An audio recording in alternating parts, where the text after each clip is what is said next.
Boa tarde a todos. Bem-vindos à Sociedade Teosófica e a esta loja. Inicialmente, a irmã Cristina fará um momento de meditação. Boa tarde a todos, sejam bem-vindos.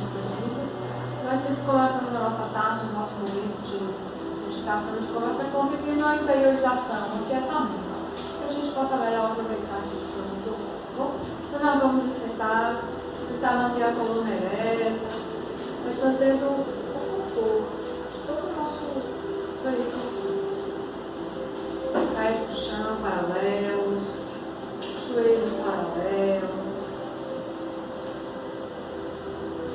Camisa, coluna, peito, ombros relaxados, braços relaxados.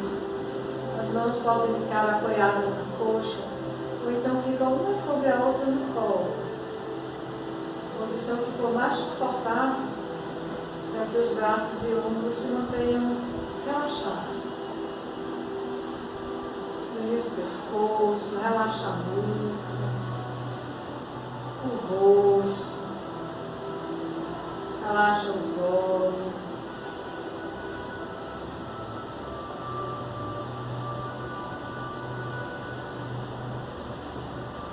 Perceba a sua respiração acontecendo naturalmente.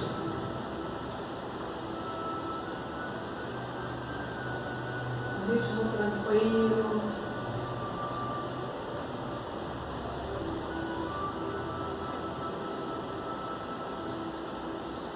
As sensações, emoções,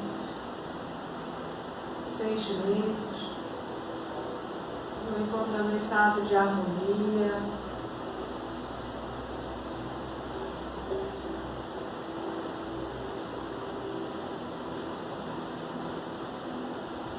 Os pensamentos vão desacelerando.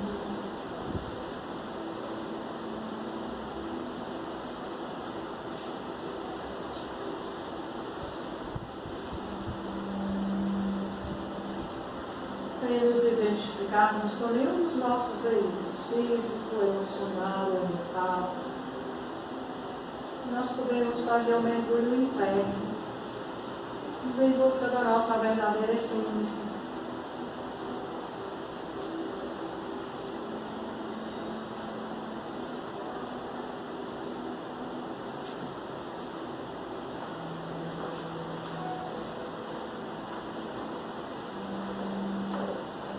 Encontramos esse estado de serenidade, de quietude.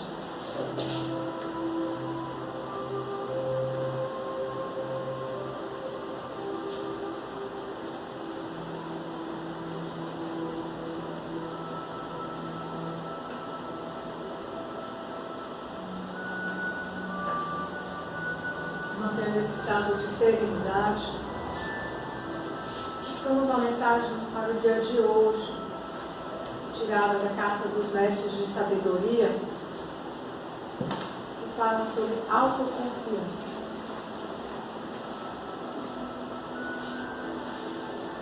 Segui as sugestões de vossa alma e entrareis no porto desejado. O tão desejado objetivo será atingido.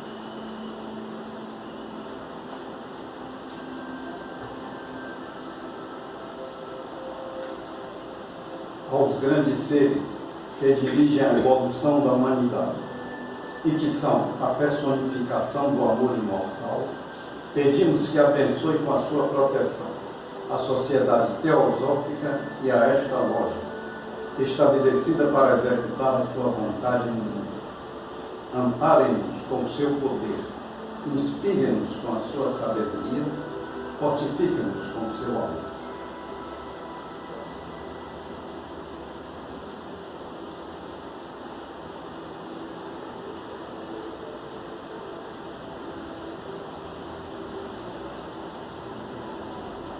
Serenamente retornamos à nossa condição normal de meditação.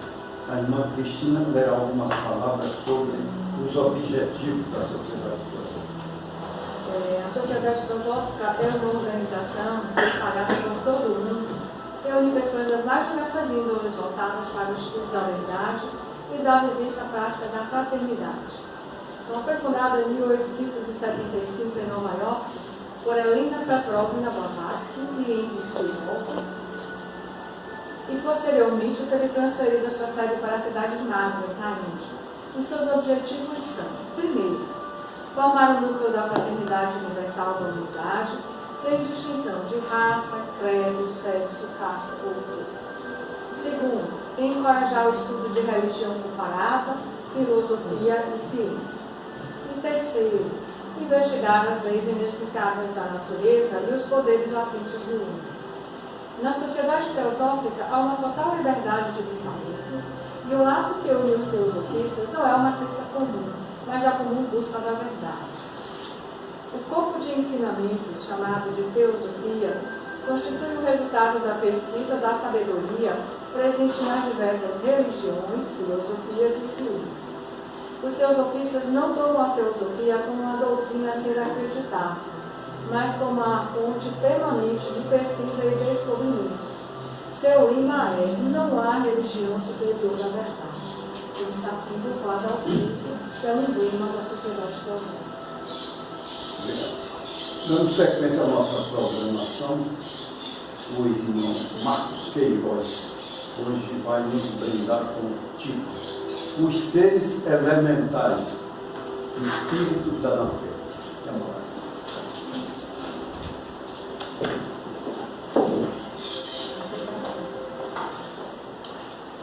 Boa tarde.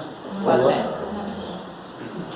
Bom, esse assunto, ele é um dos assuntos que mexem com mais conteúdos da teosofia e de outras áreas religiosas, que até agora eu já falei aqui, né? E, de certa forma, talvez o que mais me empolgou, porque todos os outros eu estudava, e quando eu fazia palestra, eu parava de ler sobre o assunto para já estudar para outra palestra, né? E essa eu já estou fazendo pela terceira vez e não parei de ler e de estudar, e acredito que eu vou continuar estudando por um bom tempo, porque é um tema que me interessou bastante. Já visto que não falta livro para se ler sobre o assunto. Eu trouxe aqui alguns, que não são todos, que depois eu vou passando para vocês, né? Para vocês darem uma olhadinha. Então, vamos tentar aqui fazer realmente um resumo, e eu vou tentar estimular vocês a lerem alguns desses livros, porque tem muito conteúdo. A gente, de certa forma, encontra para todos os tipos de análises que possam ser feitas sobre essa temática, e não se esgota o assunto. E para quem não sabe, talvez seja um dos assuntos que tenha muito a ver com a nossa vida espiritual evolutiva. Não é uma coisa apenas para a gente conhecer um pouco mais sobre teosofia e tal, né? É algo que toca diretamente a nossa realidade evolutiva. Então vamos lá.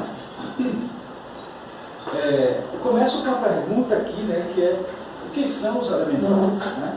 Pode ser que alguns já tenham noções, mas assim como nós temos, assim, eu estou aqui com esses livros todos, mas assim, eu deixei alguns lá em casa, que eu não aconselho tanto, porque alguns que confundem o conceito de elementares ou dão uma noção meio equivocada.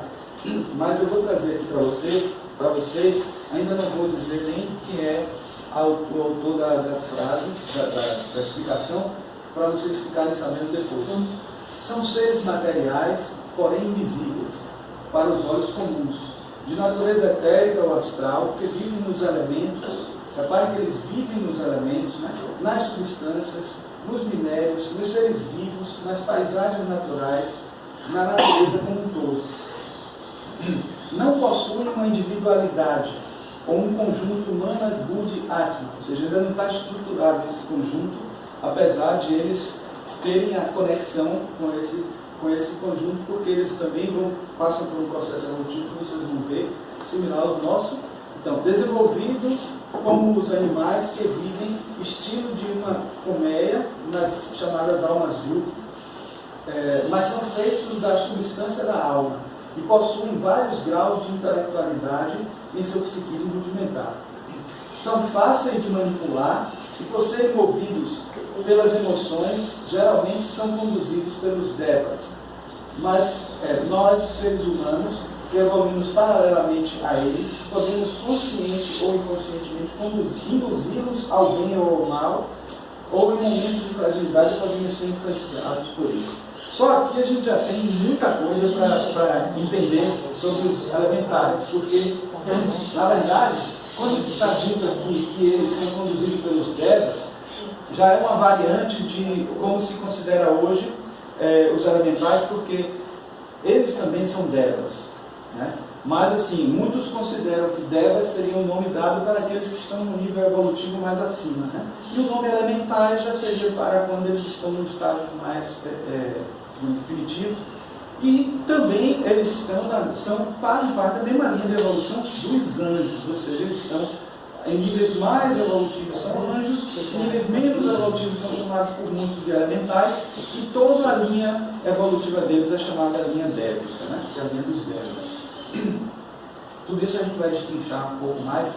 Primeiro a gente quis trazer essa frase aqui de uma pessoa de grande importância para nós, que vai já esclarecer um monte de coisa. O onipresente éter-cósmico não é para os antigos algo desabitado e vazio, expandindo-se pelo enorme espaço celeste, mas sim um ilimitado oceano que, como nossos mares terrestres, é povoado e no qual deuses, anjos planetários, seres gigantescos e também pequenas criaturas moram. Este oceano universal possui em cada um de seus átomos o germe da vida, do estado mais latente até o de mais perfeito desenvolvimento. E o último parágrafo, para vocês saberem já até quem é que escreveu, eu vou deixar para o final dizer quem foi. Como as famílias de seres com escamas que habitam as nossas águas, cada qual ocupando um lugar especialmente adequado para si, muitas vezes amigáveis ou hostis aos homens, alguns detendo-se em baías tranquilas ou recantos protegidos, enquanto outros percorrem as profundezas e a imensidão dos mares. Assim também os antigos conheciam distintas famílias de entes planetários, elementais e outras criaturas habitantes do oceano universal do éter, com suas naturezas apropriadas para cada região específica. Quem disse tudo isso? Ana Blavatsky. Então, assim, muitas coisas depois foram acrescentadas por teósofos, porque ela fala tanto no livro Isis Sem Véu, como no livro Doutrina Secreta, sobre os elementais. E ela traz muito das informações que foram obtidas a partir do hinduísmo, porque o hinduísmo primeiro trouxe para a gente as informações sobre os elementais, porque eles consideravam o reino dos devas, né? E que são devas, na verdade, o significado de deva é um ser luminoso, um ser brilhante, luminoso, e que, no sentido mais completo da palavra, para os hinduístas, seriam todos esses seres que são mensageiros de Deus, que são aqueles que, construtores junto com Deus de todo esse universo, aqueles que são capazes de, a depender de qual escala eles estão atuando na hierarquia, eles têm uma função diferente, né? Eu recomendo, primeiro, logo de cara, este livro, que não tem em português, mas que tem em espanhol e em inglês. Esse livro é em espanhol. É um livro de Annie Besant, que por sinal eu vou falar com até a editora Teosófica para ver se a possibilidade dele de algum dia sair essa tradução, que é A Evolução da Vida e da Forma. Já fiz até aqui uma palestra baseada nesse livro, focando a parte da evolução, da vida e da forma. E nesse livro tem um capítulo que é justamente sobre a função dos devas.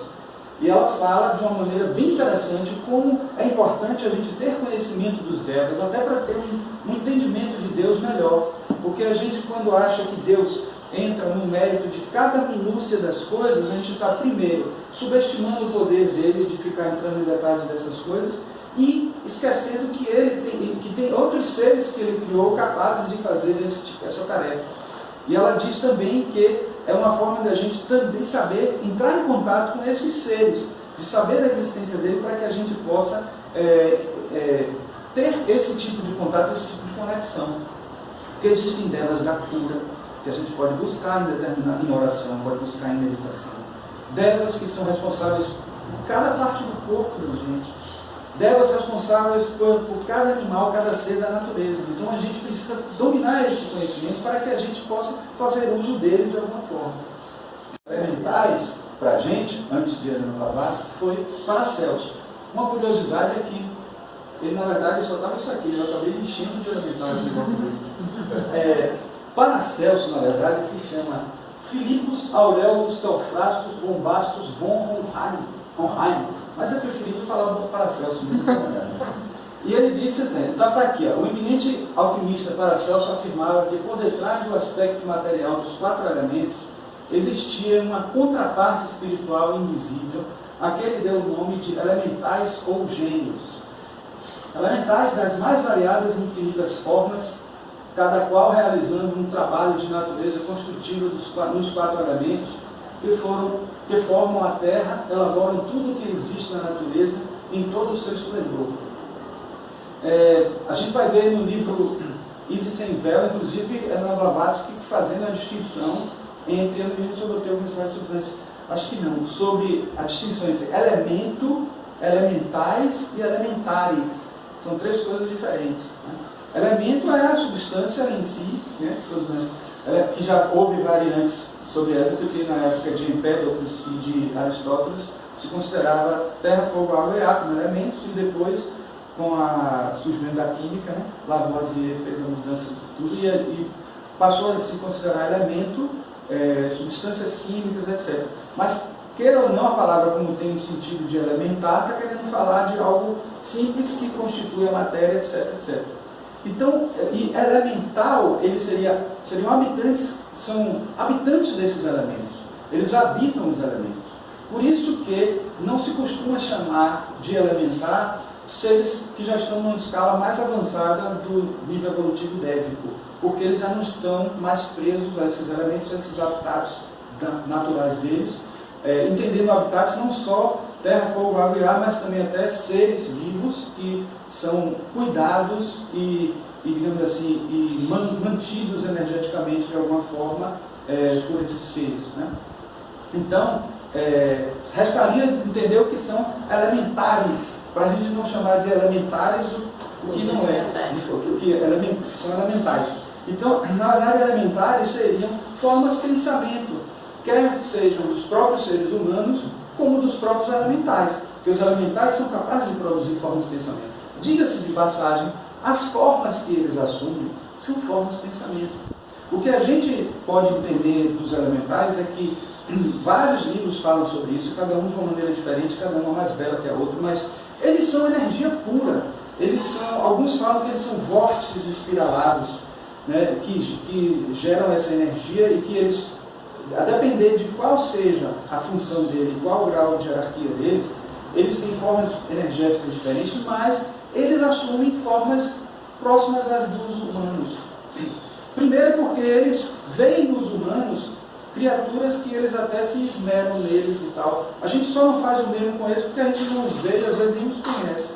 Mas eles veem na gente como figuras que eles se interessam, acham interessante e tal. Tem um fato curioso de Geoffrey Hodgson, que ele conta que viu um gnomo, né, e estavam bem na floresta, porque se encontra a maioria desses elementais, eles não só aparecem mais em abundância nas áreas bem naturais, né, numa natureza mais virgem, etc., como também eles muitas vezes podem aparecer aos olhos da gente, mesmo sem a gente ser clarividente, isso é possível. Eles estão no nível físico etérico, eles podem densificar o corpo deles suficientemente para que ele possa aparecer, né, a gente. Tanto os mais simples na escala evolutiva como os mais evoluídos. Então ele disse, o Geoffrey Hodgson disse que viu um gnomo que começou a reproduzir a bota dele, gostou tanto da bota dele, que reproduziu a bota, ficou igualzinho a bota dele, e ele só precisou imaginar e fazer igual a que ele estava usando.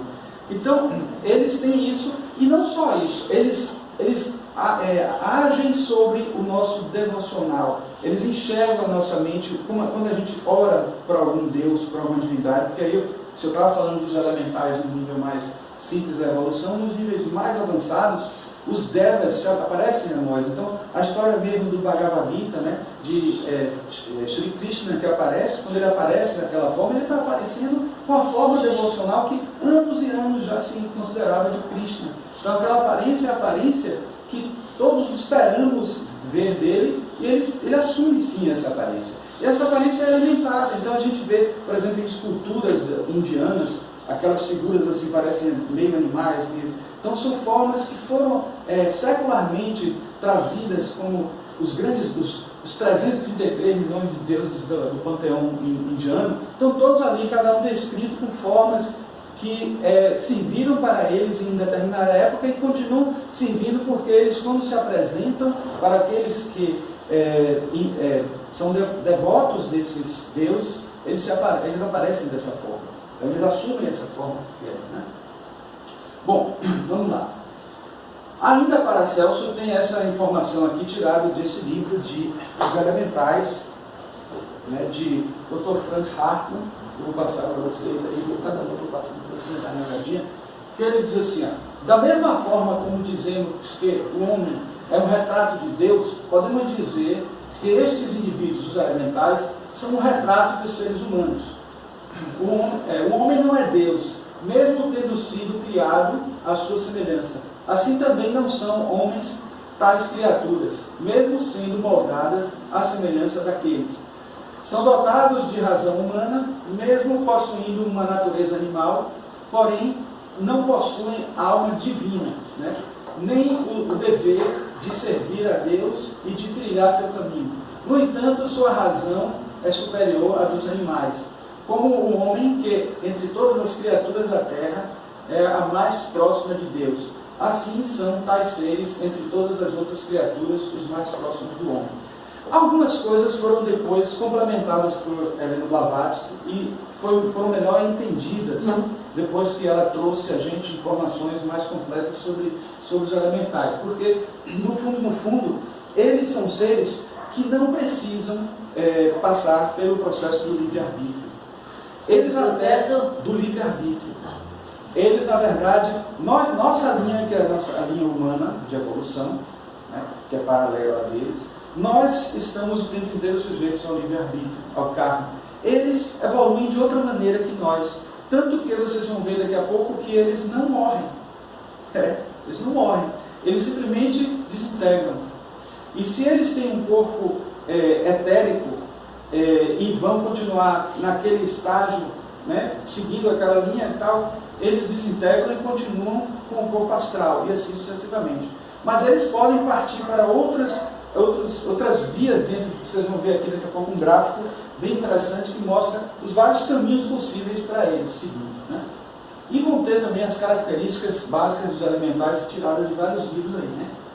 Ainda afirma Paracelso uma coisa bem interessante. Enquanto o homem é composto de várias naturezas, espírito, alma, corpo, os elementais não têm senão um princípio que é a essência elemental dos 4 elementos, né?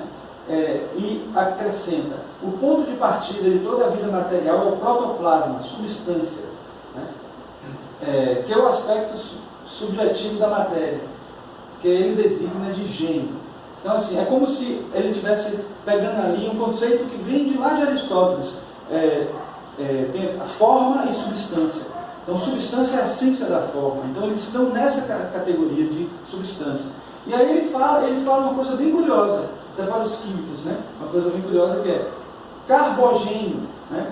Que é um termo que está associado ao elemento terra, e ele tem aqui, é o gênio e o espírito da terra, né? Vou ter até os elementos aqui e tal, as associações.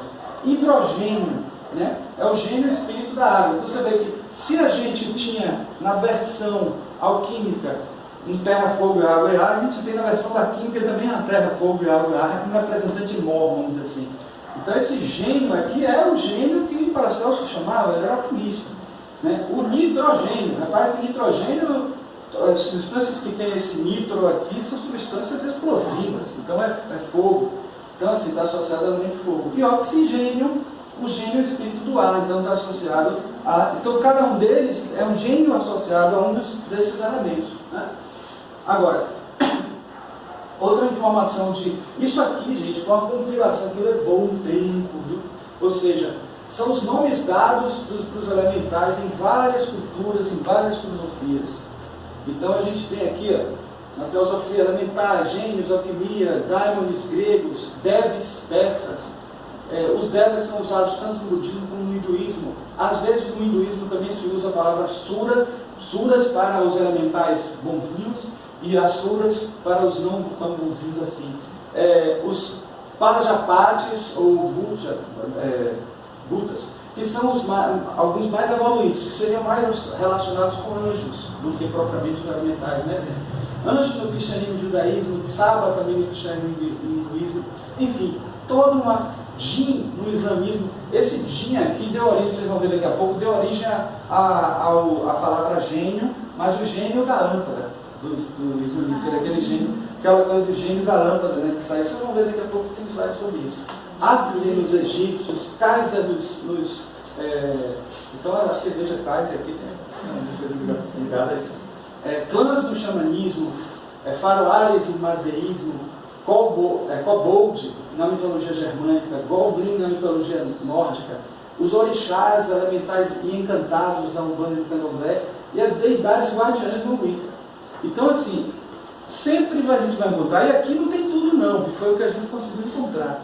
Então, assim, em cada formação religiosa a gente vai ter alguma informação sobre isso. Aí tem essa frase aqui que eu achei bem interessante de Ana Blavatsky, para incluir no começo, que é: gnomos, silfos, fadas, jeans, etc., são a alma dos elementos, as forças caprichosas da natureza que atuam sobre uma lei imutável, inerente aos centros de força, com consciência não desenvolvida e corpos de matéria plástica, que podem ser reveladas segundo a vontade consciente ou inconsciente do ser humano que se põe em relação com eles. Então, o mais importante do conteúdo sobre os elementais é exatamente essa conexão que nós podemos estabelecer com eles. Certo? Eu vou passar esse aqui também que eu falei nesse instante, que é bom que você vê, né? Não tenho medo, não, apesar dele ser um livro velho, ele... Não está nada de dentro, não. Não, e também assim, eu comprei de um sebo, até estou já sabendo de que sebo eu compro, porque esse sebo ele fez uma higienização, então ele tem até um aroma. Você sente o cheiro do livro velho e um cheirinho do higienizador, então não tem problema assim. Bom, vamos lá. Não tem dificuldade para ler, ele está em espanhol? Não está em espanhol. Esse livro que rodou aí para vocês é de um autor que era braço direito de Helena Blavatsky.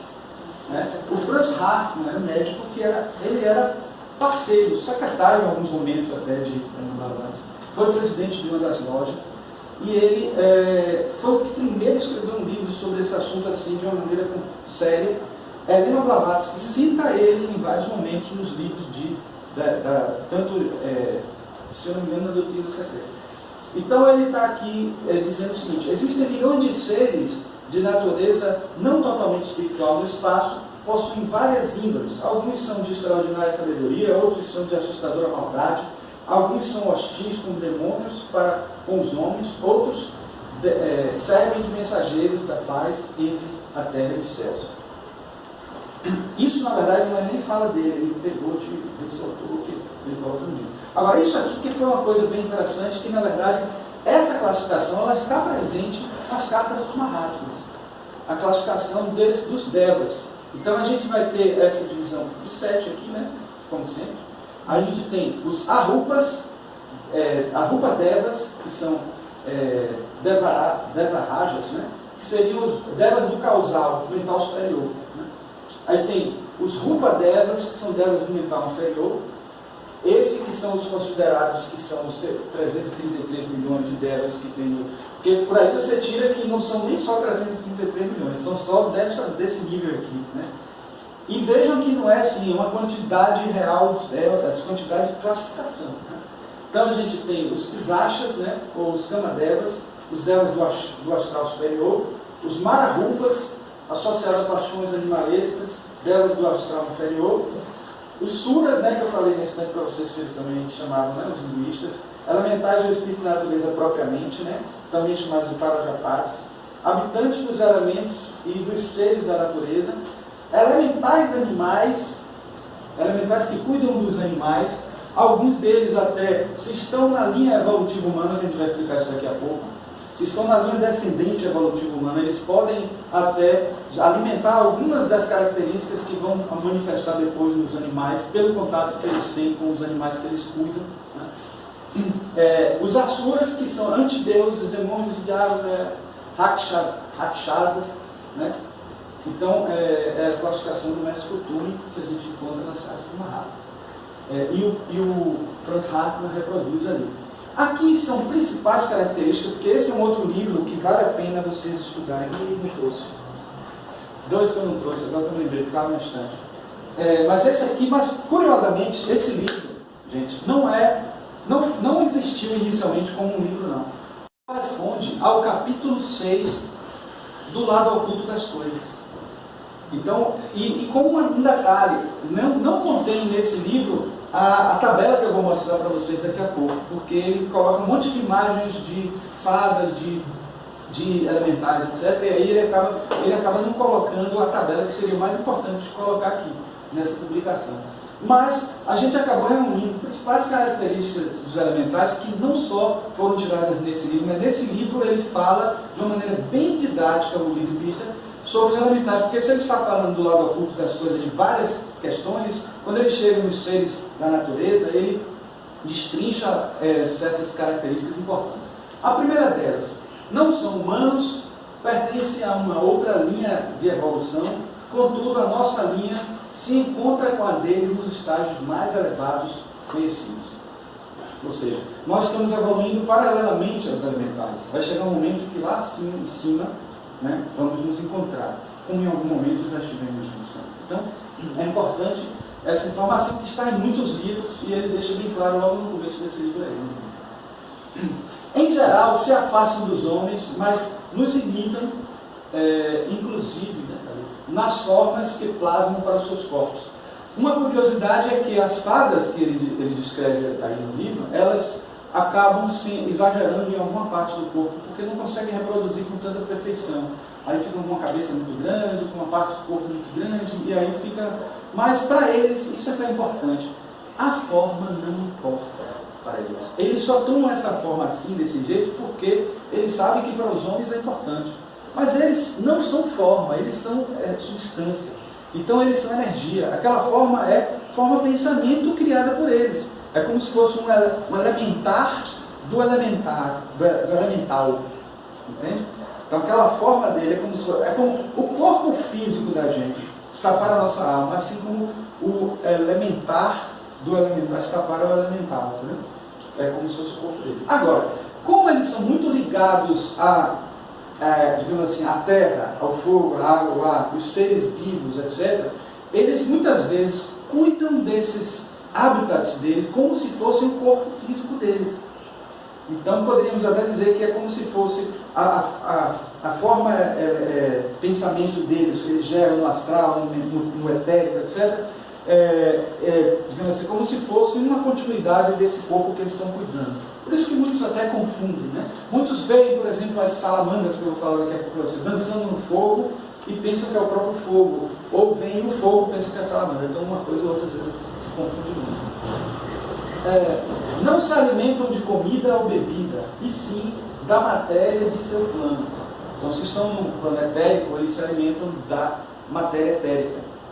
Se eles estão no plano astral, eles se alimentam da matéria astral. Se estão no plano mental, eles se alimentam da matéria mental.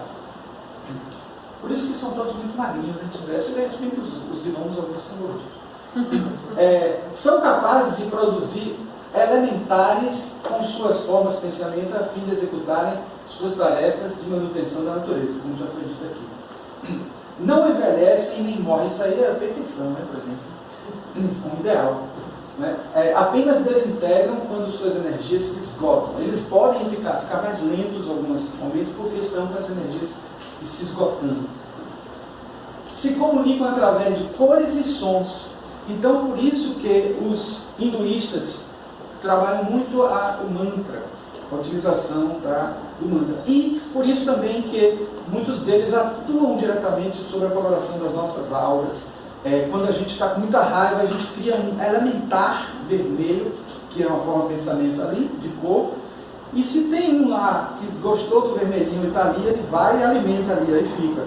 Muitas vezes a gente pensa, eles são espírito obsessor, e não sabe que não. Ali é um elemental mesmo, que está alimentando o vermelho dele, para ele ficar mais nervoso, mais irritadiço, e às vezes aquela aura fica ali mais vermelha do que o normal e acaba incorporando muito aquela coloração em função disso. Então é importante que a gente entenda essas coisas. Portanto, eles não falam. Se você vê em algum livro dizendo assim, o elemental disse isso, aí você já desconfia do livro, porque ele se comunica através de formas e de cores. O que a gente tem é assim, informações de seres mais avançados na escala evolutiva dévica, que podem falar dos seres menos. Então, como a gente está falando dos elementais, então a gente está se limitando um pouco a essa faixa mais abaixo. Então a gente vai falar muito pouco dos anjos. Vamos falar um pouco, mas não muito. E por último, possuem distinção de polaridade, mas não de gênero. Então, aquela ideia clássica de que os anjos não têm sexo é verdadeira, que foi discutido até pelos bizantinos, na discussão bizantina, né?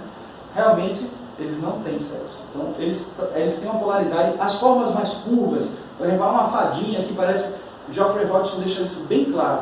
O que faz parecer feminino e faz a gente considerar como feminino são as curvas das formas e a imitação que fazem dos seres humanos. Mas eles são energia pura. Né?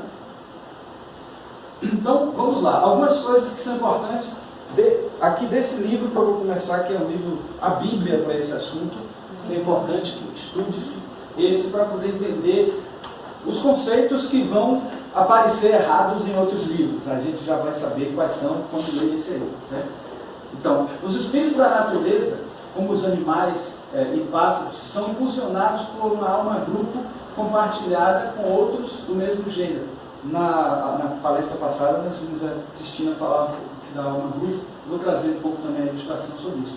Deuses, Séfiras, que são as subpartes da árvore da vida, né, a Kabbalah, né?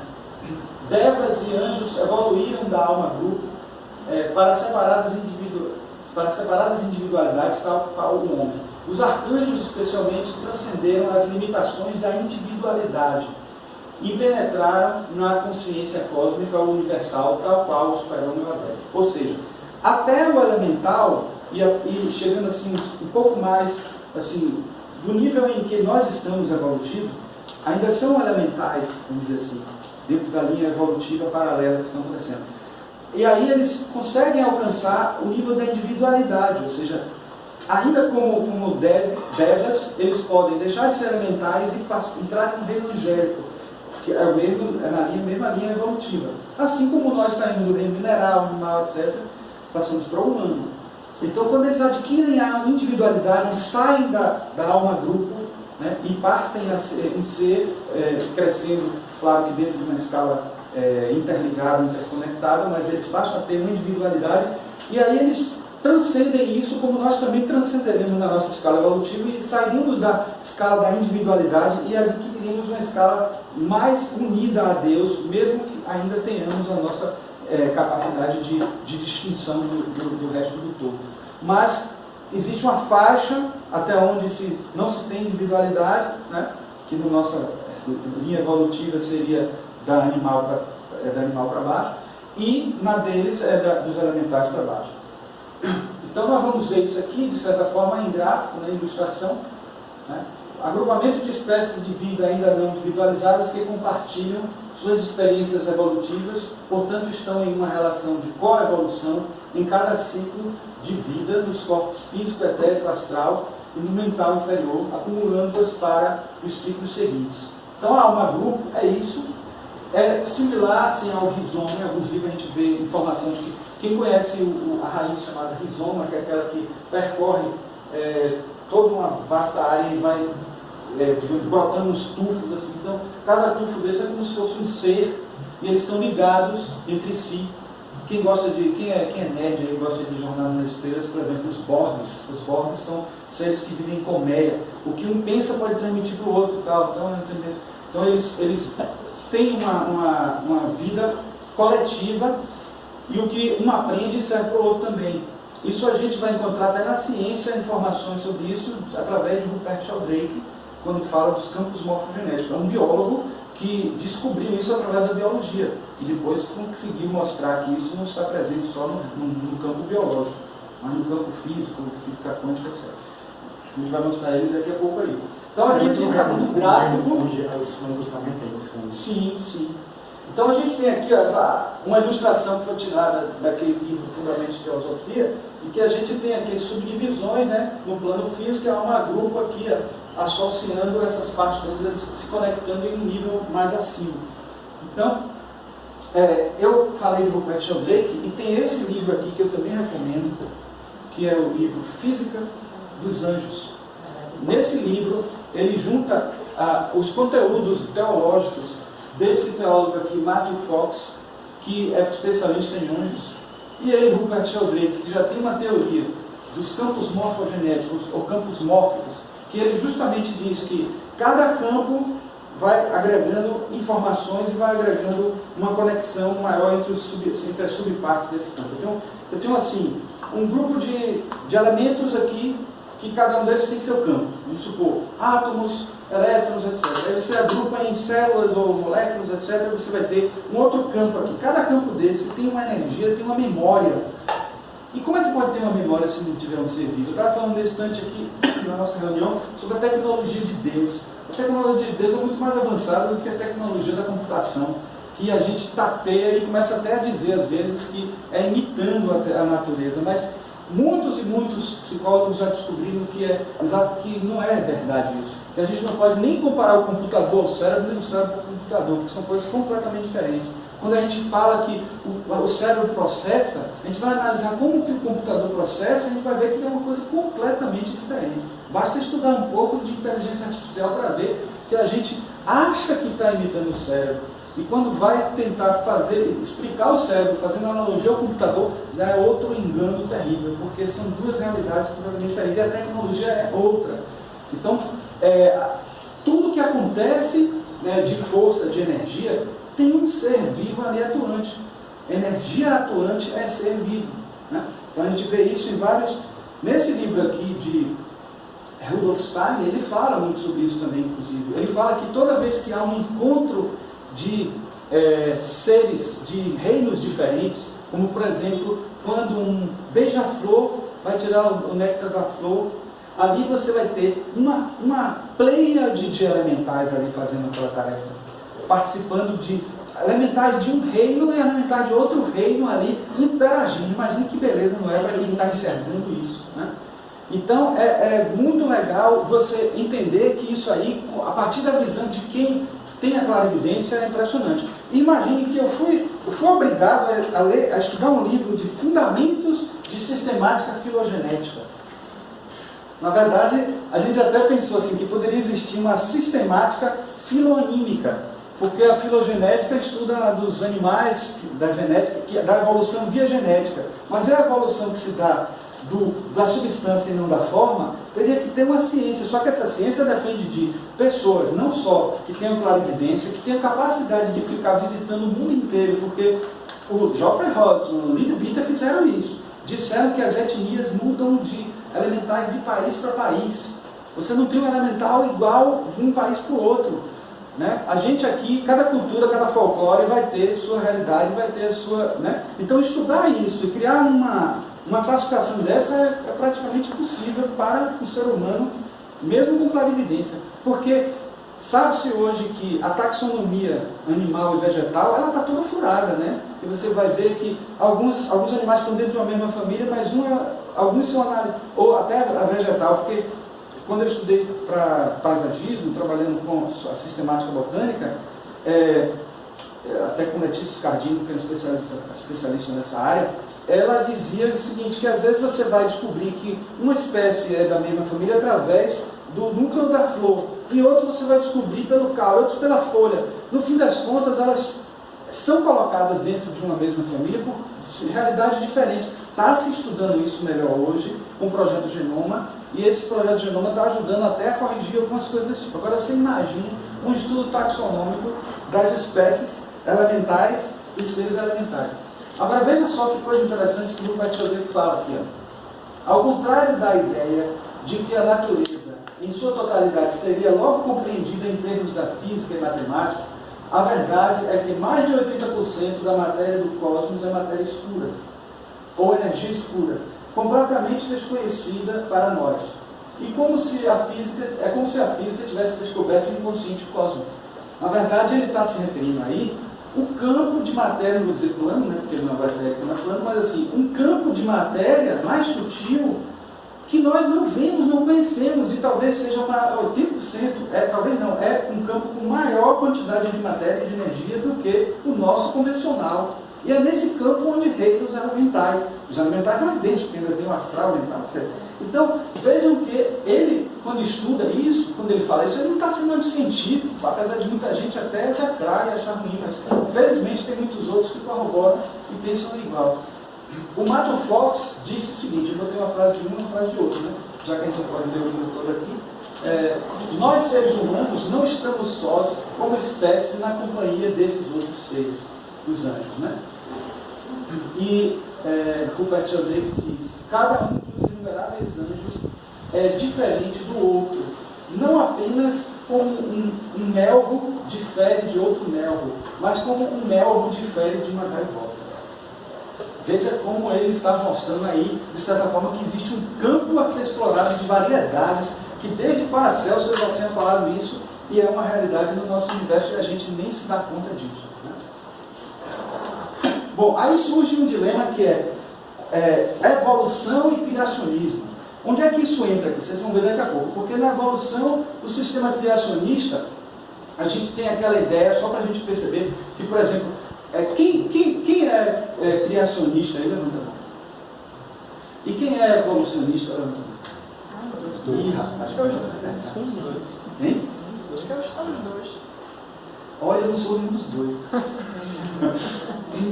Veja bem, e olha que eu vou dizer uma coisa a vocês, vocês vão ficar assustados. Quem é teosofista não é nenhum dos dois. É sério. Porque, veja bem, esse aqui está dizendo o seguinte, que cada animal, cada ser, incluindo os elementais de Deus, são criados independentemente. Né? Um evolui para o outro. Né? Tem o dia para cada um, tem tal dia para criar tais animais, seres e tal, as plantas e tal. Certo? Resumidamente. No de cá a gente tem uma linha, né, de sequência de animais, e um vai encadeando o outro, criando ramificações, isso foi variando, foi mudando, talvez ainda evolui muito mais ou menos. Mas a filosofia sobre vamos dizer assim, progresso dos seres da teosofia se chama emanacionismo. Não é nem evolucionismo, nem criacionismo. Tem a ver com os dois, tem, mas ao mesmo tempo afirma os dois e nega os dois. Porque a gente, claro, crê na evolução, mas também crê que todos os seres emanam de um ser superior, de um logos superior, de uma mônada e tal, e que a gente tem nós somos a chispa dessa mônada, né? Uma emanação dessa mônada. Então, nós somos mais do que, na verdade, não podemos acreditar nem em um nem outro totalmente, né? Aqui é o Deus transcendente e o Deus imanente. Então, na verdade, nós cremos nas duas coisas. E aí a gente tem aqui, como que a gente procura, inclusive, no glossário teosófico, tem lá emanação, não tem emanacionismo, né? Não tem, mas tem lá emanação. E aí no verbete emanação, vocês vão ver falar do emanacionismo. Então, a palavra bíblica, sim, primeiro dizer aqui a máxima do emanacionismo, né? Tudo se transforma para que a mônada evolua. E para que essa coevolução aconteça, tudo emana do Logos. Então, isso é o princípio máximo do emanacionismo. Então, a palavra bíblica astit, né, do grego, foi traduzida como anjo. Mas, na verdade, quer dizer emanações ou aion, que, inclusive, Jung utilizou esse termo, aion. Tem um livro com esse nome, que pode também ser considerado, dentro do aspecto temporal, né, espaço-temporal, como éons. Né? Então, assim, o emanacionista crê que nada pode evoluir ou ser nascido, né, a não ser que primeiro tenha sido involucionado, indicando que a vida procede de uma potência espiritual que está acima de tudo. Isso eu tirei do verbete emanação, tá vendo? Página 168 do glossário teosófico. Aqui tem uma ilustração que vocês já conhecem, né? E aqui uma coisa que vai ajudar a gente a entender por que eu coloquei essa informação agora e por que isso tem a ver com os elementares. Deus. Entre várias religiões, etc., a gente pode classificar duas formas de entender Deus do ponto de vista dos fenômenos que existem na natureza, causa e efeito.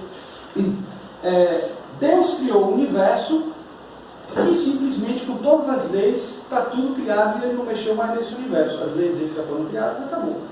Então Deus está aqui, causa e efeito, efeito vira causa e depois provoca o efeito, vira causa e efeito, causa e efeito, assim sucessivamente, e tudo criado por um Fiat Lux inicial e acabou.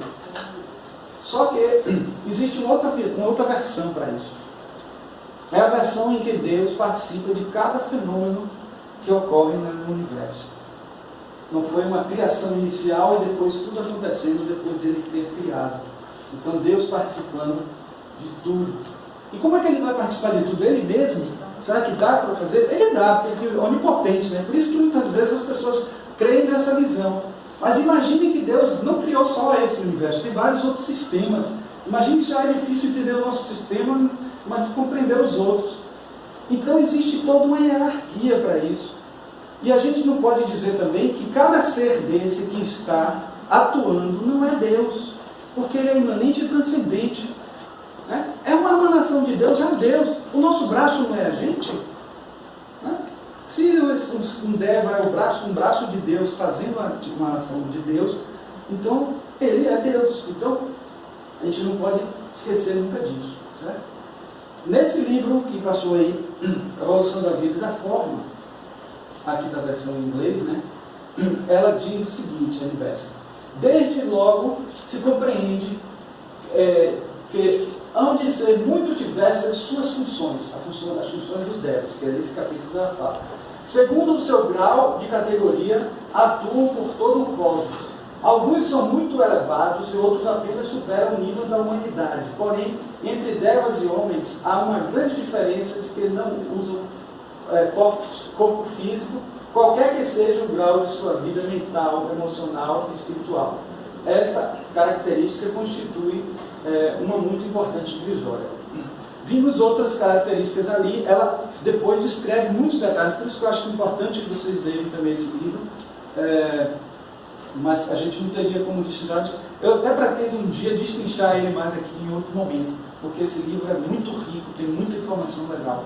Ela tem esse capítulo, primeiro ela fala ciência atual, ciência antiga, o primeiro capítulo, depois as funções dos devas, é o segundo capítulo. O terceiro capítulo é a evolução da vida, o quarto capítulo é a evolução da forma. Então, todos são muito ricos, muito interessantes.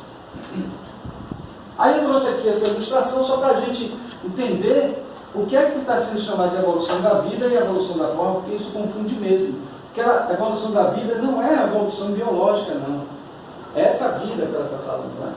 Essa vida que é eterna e digamos, está aí, que permeia é o jivatma, né? Então, a evolução da forma é a evolução do que é físico, do que é etérico, do que é mais a forma, aqueles corpos sutis que se materializam para poder a gente vivenciar as coisas que acontecem à nossa volta. A própria evolução dévica passa por isso também, porque eles utilizam corpos que não são os corpos reais dele, como nossos também não são, para realizar coisas. Mas uma coisa que é também interessante saber de uma diferença básica, que em vários livros a gente leu, da evolução humana para a evolução dévica, é que enquanto na evolução humana nós estamos aqui para fazer, a palavra-chave da gente é fazer, a palavra-chave da evolução dévica é ser. Então, de certa maneira, nós fazemos e utilizamos eles como construtores. Mas se nós não temos contato com eles, um melhor contato com eles, não conseguimos fazer plenamente o que precisa ser feito dentro de uma ótica mais ampliada dessa visão espiritual. Certo? Isso daqui, gente, eu levei tempos para entender isso. Porque parecia ridículo, parecia uma coisa estranha, mas como é que pode você ter abelha aqui, formiga aqui, cereais, ervas, coisa aqui, fungos, bactérias, répteis? Porque eu estava entendendo a evolução da forma e não a evolução da vida. Mas está lá escrito, se vocês forem ver no livro Fundamentos de Teosofia e tal, está lá a evolução da vida. Só que quando você vê a evolução da vida, a gente entende que a evolução da vida é biológica, mas não é. Né? Aí por isso que confunde e diz assim, gente, é melhor. Talvez por isso os autores da editora Isis não quiseram colocar esse gráfico, botaram um monte de fadinhas e tal, e não botaram esse gráfico.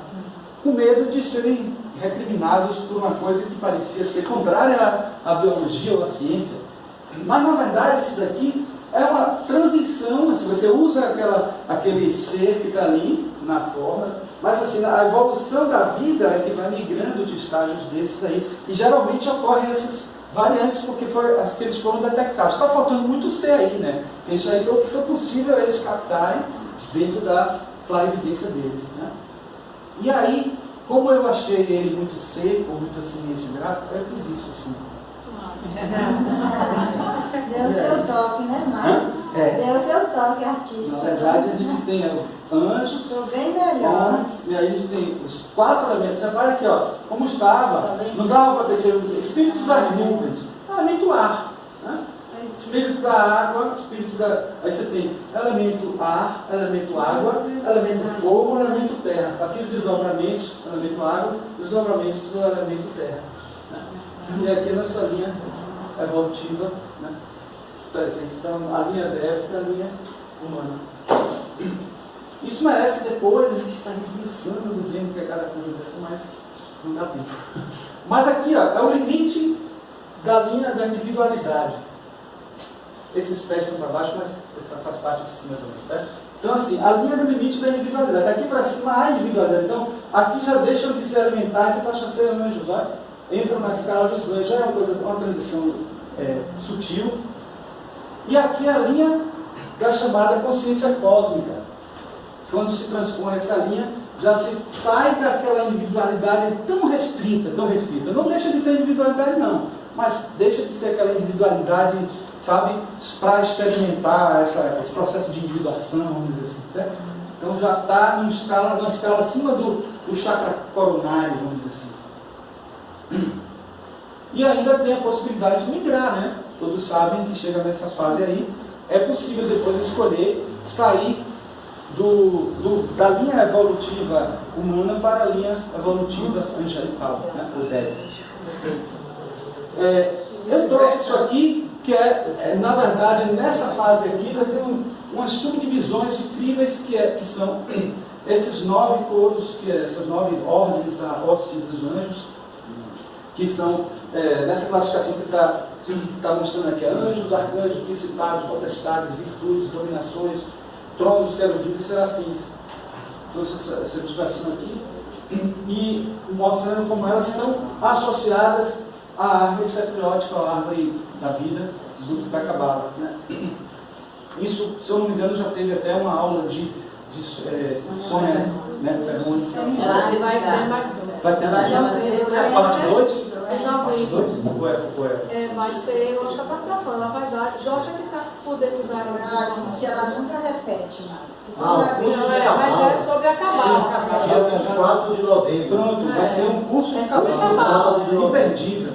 Ela disse que cada vez que ela estuda, ela tem uma visão diferente e vai amadurecendo, né? Ótimo. E aí... Mas é sobre a Cabala e a... Aqui eu trouxe, mais sinteticamente, o que cada um deles tem, que função eles têm, mesmo a gente não falando muito depois dos anjos, mas é só importante para a gente perceber o que não cabe aos elementais, porque está numa esfera muito acima. Como a gente vai voltar a falar depois dos elementais, cada um deles, a escala, aqui é para mostrar que está acima. Então, na escala dos anjos e arcanjos, eu falei de 9, aqui tem 8, porque aqui está juntando os anjos e arcanjos, certo? Então, assim, como São Miguel, São Gabriel, São Rafael, às vezes são enviados para cumprir missões importantes junto à humanidade. Tronos observam a equidade da lei divina, dos julgamentos cíclicos e individuais dos princípios que norteiam o governo espiritual do mundo, ou seja, amor, verdade, justiça, sejam observados permanentemente. Dominações regulam as atividades e deveres dos anjos.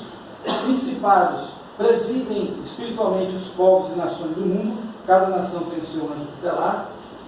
Virtudes é a hierarquia angélica que tem o dom de operar milagres. Potestades é a hierarquia com poderes de neutralizar e a malignidade dos espíritos inferiores. Querubins caracterizam-se pelo saber superior e ajudam a humanidade a evoluir na aquisição de sabedoria divina e mudar o estado de consciência. E serafins são os portadores do amor divino, induzem os homens a amar-se uns aos outros. Então, assim, se a gente for ver todas as culturas Isso aqui já é a versão do cristianismo, como isso é. Se bem que cristianismo, vírgula, porque alguns cristãos hoje não estão muito sintonizados com essa hierarquia angelical dentro das suas filosofias, não. Preferem mais trabalhar com os anjos em si. Mas se for buscar um cristianismo esotérico, um cristianismo mais oculto, vai encontrar essas informações com muito mais riqueza. Agora, é importante que, por exemplo, culturas como a greco-romana, ela tem coisas que a gente vai ver isso aí, essa informação, de uma maneira diferente, porque são arquétipos, né? São entendidos como arquétipos. Então, por exemplo, a gente que lá em arquitetura estuda muito essa questão do ambiente, do local, da família, a gente, por exemplo, vê que a origem da palavra lar mesmo vem de um deus chamado Lar, né? Os lares, os deuses do lar, que em algum momento atrás estava associado à lareira. A palavra lareira é de um lugar que você aquece. Começou com o fogo que uniu a família, e esse fogo que uniu a família fez os agrupamentos surgirem e formarem um laço, e aquele laço forma uma energia, aquela energia forma uma egrégora, aquela egrégora tem uma deidade para manter aquilo. Uma deidade fica ali como responsável para garantir, para ter cuidados e para ajudar aqueles seres que estão ali se reunindo. Os gregos entenderam isso e chamaram desses deuses de lares. Veja que coisa interessante. E hoje a gente não tem isso, né? Que talvez por isso que a gente não tem tanto essa união do lar como tinha antigamente, como até se falava, por exemplo, dentro da nossa filosofia, também da arquitetura, tem alguns do tempo de Vitruvio, do tempo de Alberti, que se falava do chamado genius loci. Genius loci é a alma do lugar. Quando você vai fazer um projeto, alguma coisa, como se buscasse o que o lugar pede que seja feito ali. Então esse genius loci, que é a natureza do lugar, que algumas pessoas se sintonizam com aquele lugar, outras não. E o arquiteto, de certa forma, tem que ter essa sintonia para buscar esse lugar, o que vai ser feito ali. Aí eu lembro logo, eu entendi o ali, que eu lembro do BRT, que com certeza no Gênios Loci não pedia ele naquele lugar, e tirando aquelas árvores todas. Então, assim, a gente tem que ter essa visão. E perceber que muitas vezes, quando o lugar não é para ser construído determinada coisa, os devas não deixam não, acaba acontecendo acidentes e tal.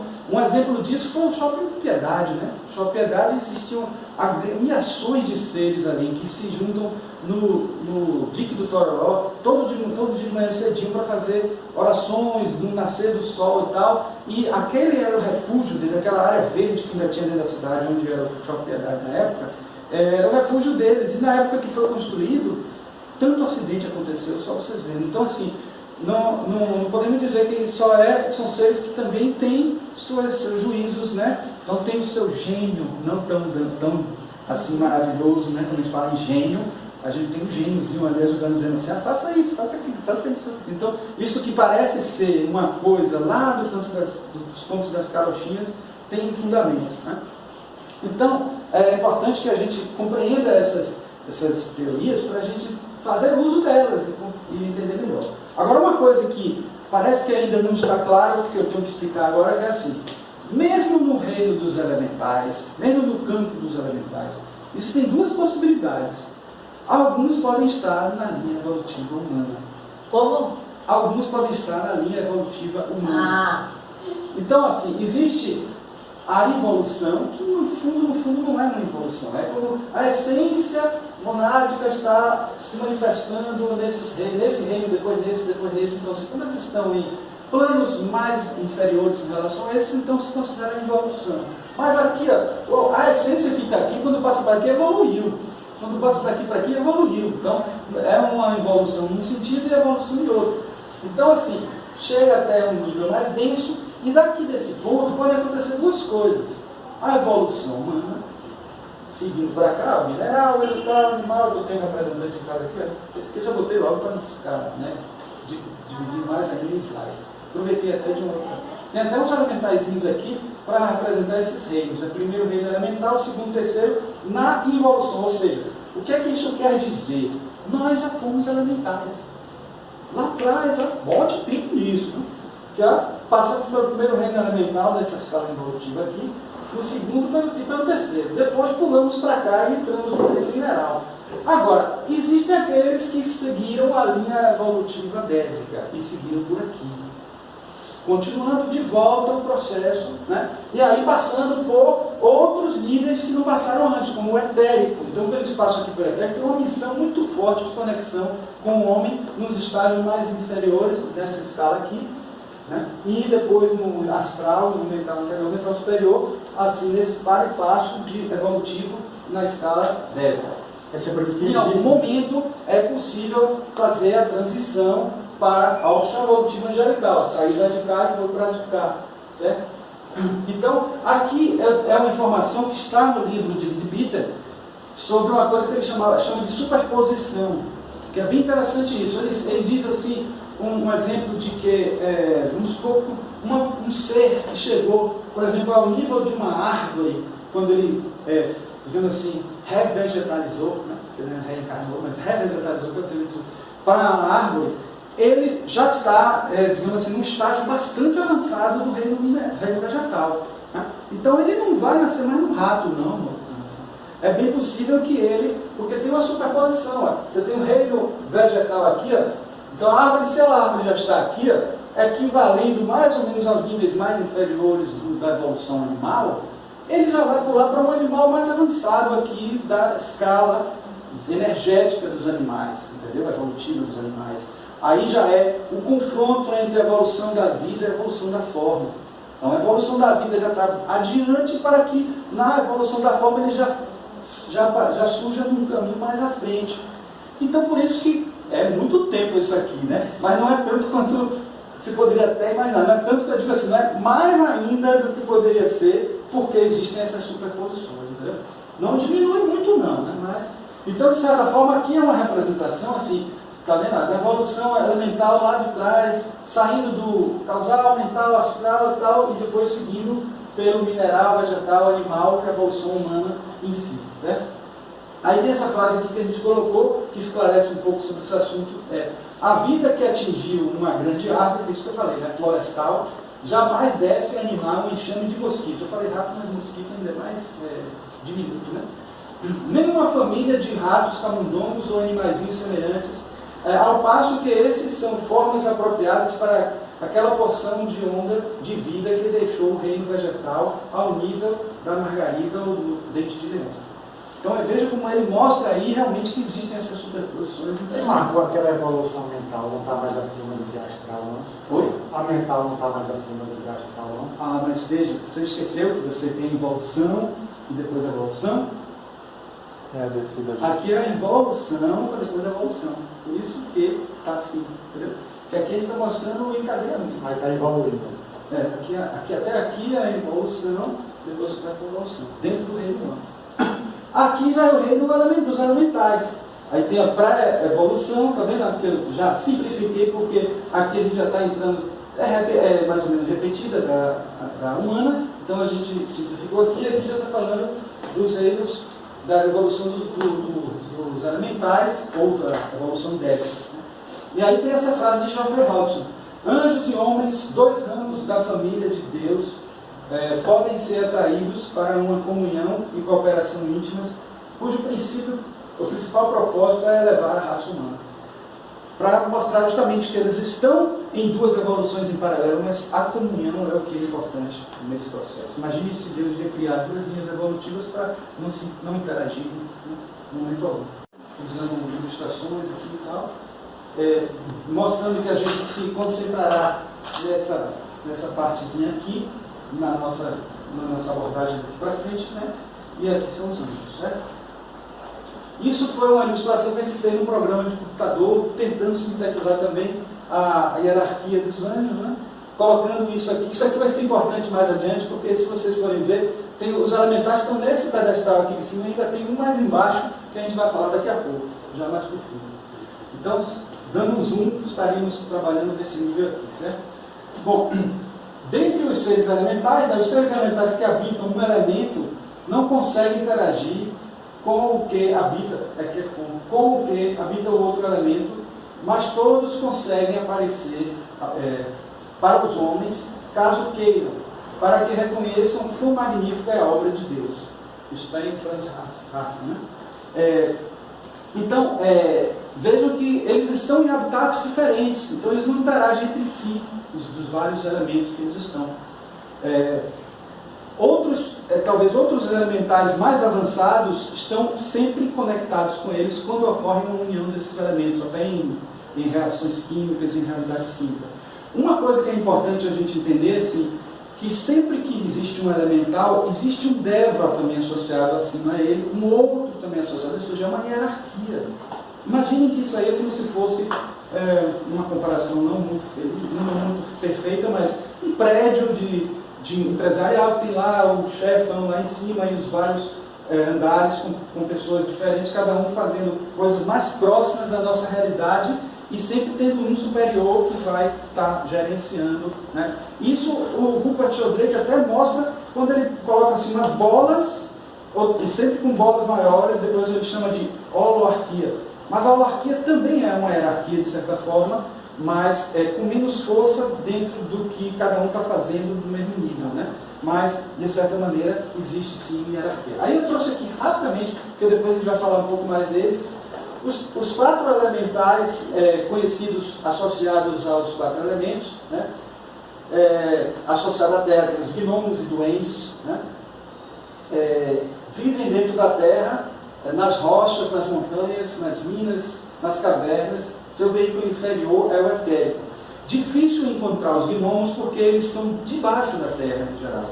E muitos desses clarividentes que descreveram eles, viram eles em cavernas ou em poços de exploração de minérios e de minas, etc. Então eles conseguiram detectar alguns deles.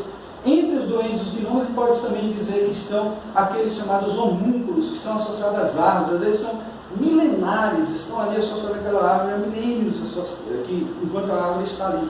Então, tem as ondinas e nereidas associadas à água, né? Vivem nas águas dos rios, nereidas e ninfas, e nas águas dos mares, ou seja, águas doces, águas salgadas, sereias e tritões. Seu veículo inferior é o etérico também.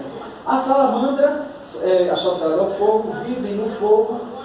Nenhum fogo é ateado sem a sua cooperação, mas elas são muito mais ativas no subsolo. Seu veículo inferior é etérico. E por último, os silfos ou sílfides associados ao ar. Elas já não são mais etéricas, elas são de corpo astral. O corpo inferior delas é o astral, vivem no ar e se desprendem da matéria física. De todos esses, ela é a mais evoluída. Mas até alguns, não é nem que alguns autores, mas dizem que existem muitas salamandras que estão no mesmo nível das sílfides, né? Porque quando elas deixam o corpo etérico, elas passam a usar o corpo astral e muitas delas persistem no mesmo nível evolutivo dos sílfos. E por isso que a gente encontrou ali naquele gráfico o fogo e o ar mais ou menos no mesmo nível.